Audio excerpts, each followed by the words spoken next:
Welcome to Procida. This is the smallest inhabited island on the Bay of Naples, as it's only 4 kilometers squared. It's home to just under 10,000 residents, and its name actually comes from Procida, which means thrown up from the sea. And this is a reference to the volcanic activity which actually created the island in the first place. Today, there's lots of history to explore, from the Mycenaeans to the Bourbons, and of course, lots of beautiful architecture. The main difference between here and some of the other islands in the bay, such as Capri, is that the main industry is actually still fishing. And so you'll see lots of fishing boats around Procida. In this travel guide, we're going to show you the best of Procida, including some hidden gems.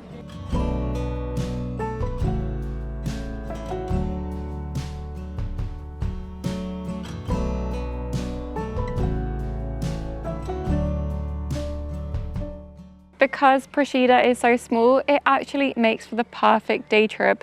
And if you're renting a scooter like we are, then it only takes around 2 hours to see all of the attractions on the island. We've rented a scooter because, to be honest, we need the time to film, but you can easily get around on foot because it only takes 1 hour to walk from one end of the island to the other.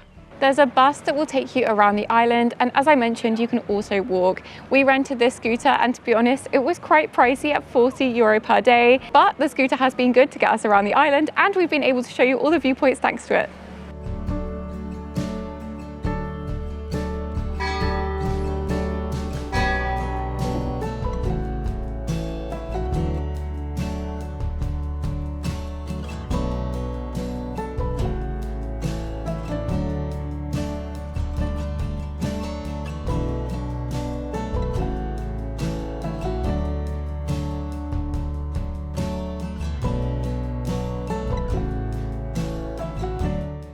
On the highest point of the island, you'll find Terra Murata. This name means walled land, and it's because during the Middle Ages, this area was completely fortified against would-be invaders. Today, you'll find the medieval plan of the town is still intact, and it offers amazing views onto the Bay of Naples, as well as the rest of the island.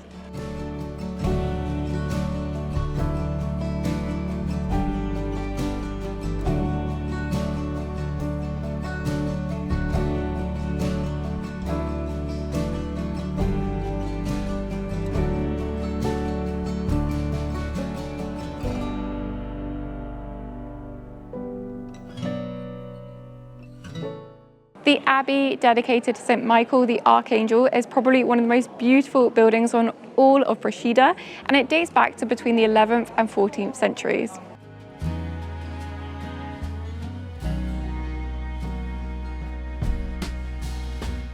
The abbey is completely free to visit and was originally constructed as a Benedictine monastery. During the 15th century, the monks ended up abandoning the monastery because of attacks by pirates, and so it ended up serving as a church. Today, you can enjoy an ornate setting. For an extra fee, you can actually head down into the crypt. Unfortunately, this doesn't include a visit to the secret chapel, which also hosts an ossuary.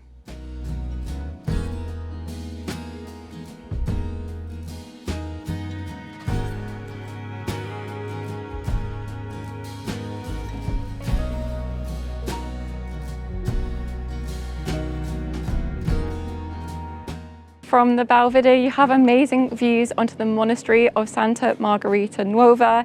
This was actually constructed during the latter half of the 16th century, as Dominican monks decided they needed to move up the hill in order to avoid Saracen invasions.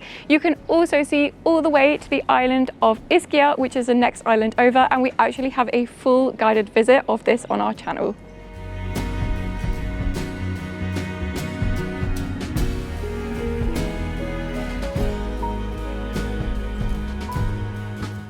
The Palazzo d'Avalos was built during the 16th century to serve as a Renaissance palace.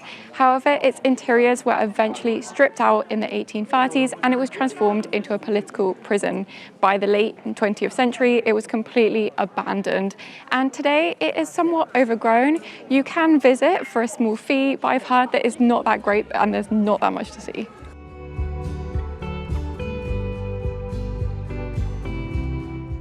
All around this area, you'll have the opportunity to meet some little cats. They were actually brought in during the 1830s when this area served as a prison in order to control the local mice population. Today, they have pretty much taken over Terra Murata, and you can see them around every turn. He likes the puppy.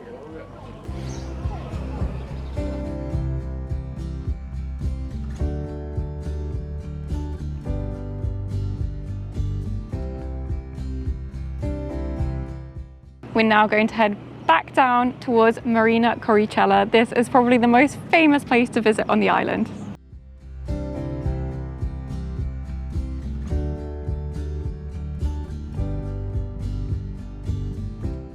The streets down at the bottom are going to be completely car and scooter free, so you can wander around at your leisure and admire all of the colourful architecture, because here all of the houses are painted in specific colours for a very special reason. You see, because this is such a fishing community, back in the past when fishermen would go out on their boats, they would be able to look back and see their house specifically within the village from the boat.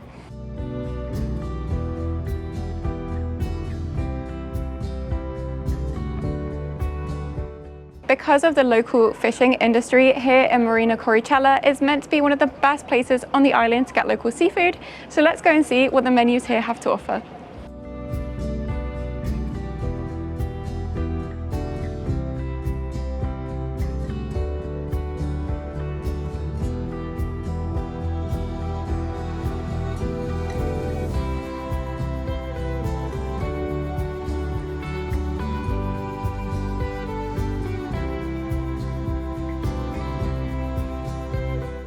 There isn't a great deal of things to do in the marina, so the main thing is to eat a long, lazy lunch, soak up the island vibes, and just relax.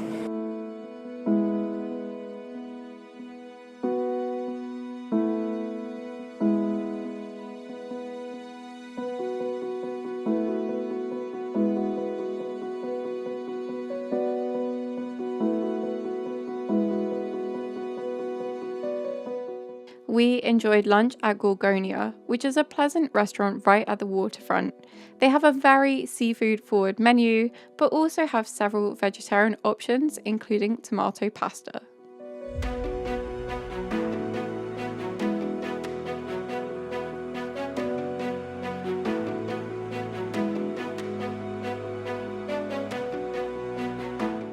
After lunch, I recommend wandering around all of the little cobbled lanes in town and meeting the local cats.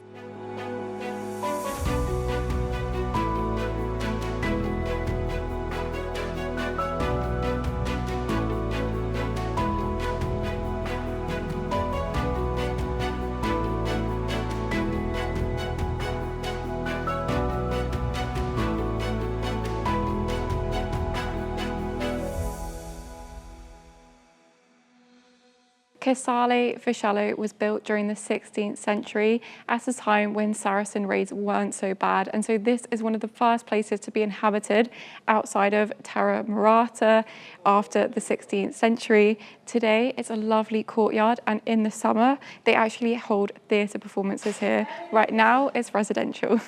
Even though there were fewer Saracen invasions during the 16th century, this area was still quite fortified, and there were only a couple of entrances so that they could be sealed off in case the Saracens did arrive.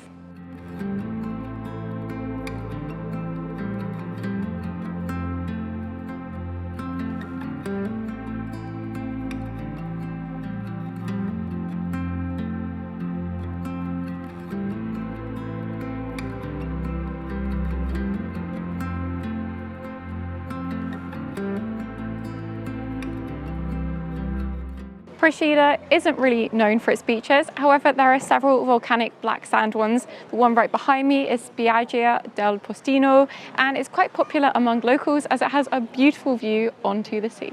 Like most beaches in Italy, here you'll find the Lido, which is a paid-for beach club, and then further down the beach there's actually a free section. If you want to get the best seats, however, then you'll have to pay for the beach club. This is very, very common in Italy, and a classic example of it is here.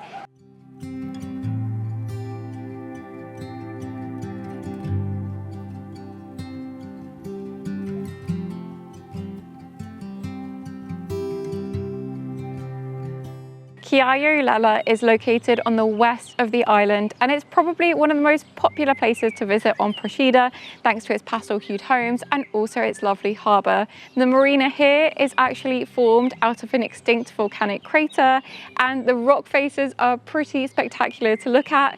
You'll also find several beach bars here, as well as some free beaches.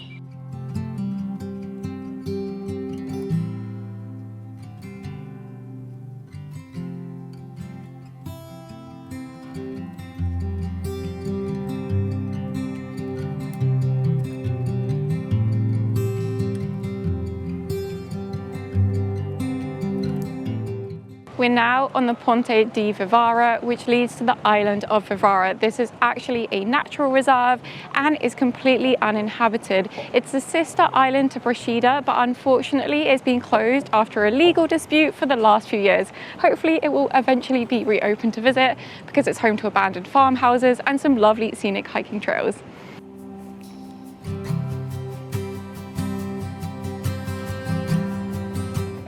We've just walked up to the gates, and apparently you can book a guided tour. I think it's around €10 per person, and it's limited to 20 slots per day, so you have to reserve this a few weeks in advance. Unfortunately, there are no tours today because it's a holiday here in Italy, but do check in advance in May and June if you visit, if you want to check out the island.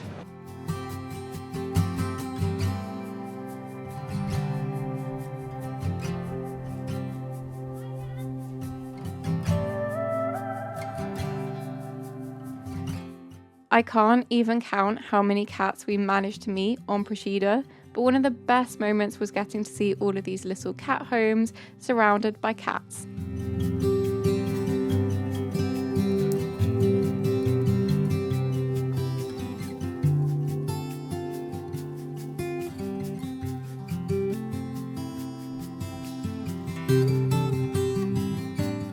For one of the best views of Procida, you'll want to come to Belvedere Elsa Morante. Now, she was a novelist in the 20th century, and she actually based one of her books here on Ischia.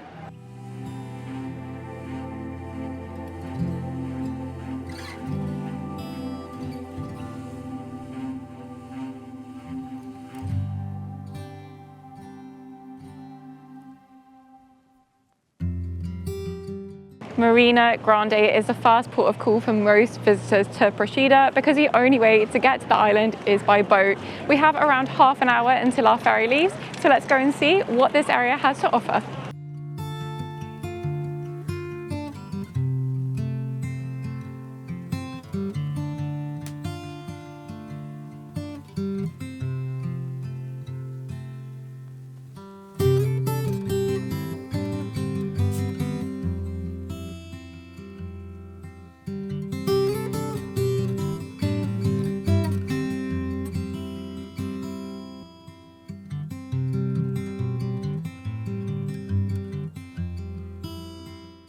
Thank you for watching, and don't forget to like and subscribe for more Italy travel content. See you next week.